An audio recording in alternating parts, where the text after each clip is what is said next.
ดำนาកំសាន្តនៅហុកកៃដូចំនួន11ថ្ងៃហើយថ្ងៃនេះដែរប៉ាម៉ាក់ក្មេកបាននាំទៅមើលសួនផ្កានៅហុកកៃដូដែលមានផ្កាពណ៌ចម្រុះហើយនឹងទេសភាពស្អាតមែនទែនការធ្វើដំណើរពីផ្ទះទៅកន្លែងសួនច្បារហ្នឹងគឺចម្ងាយ2ម៉ោង40នាទីទៅ3ម៉ោងហើយអញ្ចឹងជិះទៅជិះមកហ្នឹងចំណាយពេលចូលចង់6ម៉ោងឆ្ងាយមែនតែន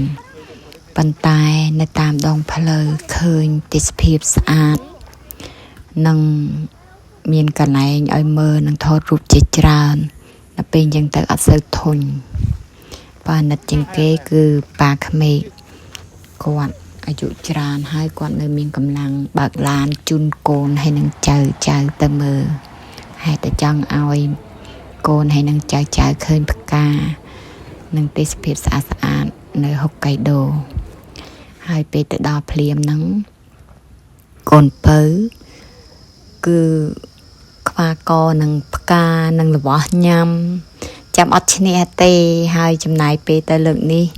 ស្ដាយត្រង់ថាអត់បានថតទេសភាពស្អាតច្រើនមែនតើនិយាយពីកលេចទៅខាងណាក៏ឃើញស្អាតដែរប៉ុន្តែតួនីតិត្រូវមើលកូនពៅហើយដូច្នេះគឺមានសូវបានថតអីស្អាតច្រើនទេព្រោះអីតាមចាប់កូនពៅរហូតបំបានឆ្លៀតពេលប៉ាម៉ាក់ក្មេកគាត់ជួយមើលខ្លះទៅក៏បានឆ្លៀតថតរូបស្អាតខ្លះមកដែរខំអីចប់ព្រោះអីកូនពៅទៅលើកនេះនៅអត់មានតាមអ្នកណាទាំងអស់សំបីតបងស្រីដែលចូលចិត្តលេងជាមួយនិងចូលចិត្តពណ៌ណាហ្នឹងក៏អត់ឲ្យពណ៌ទៀតហើយសាកូរ៉ាឡើង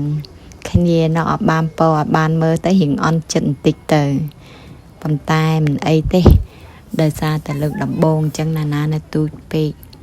ធ្វើមកយើងមានកូនយើងតាមនឹងទៅមើលបានប៉ុណ្ណាយកប៉ុណ្ណឹងបន្ទាប់ពីបានមើលផ្កាស្រស់ហើយក៏ចូលមកហាងគេលក់វត្ថុអនុស្សាវរីយ៍នៅខាងក្នុងហ្នឹងគេលក់វត្ថុអនុស្សាវរីយ៍ច្រើនម៉ូដមែនតែន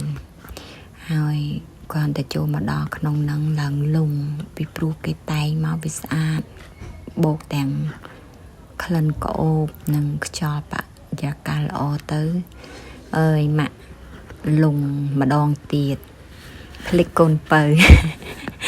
ដល់ពេលកលេចទៅរកមើលកូនពៅហ្នឹងទៅកូនពៅអាឡែងទៅនិយាយជាមួយនឹងប៉ប៉ែគេអត់ចេះនិយាយផងណាកូនពៅគេទៅចាប់ផងនិយាយលេងផង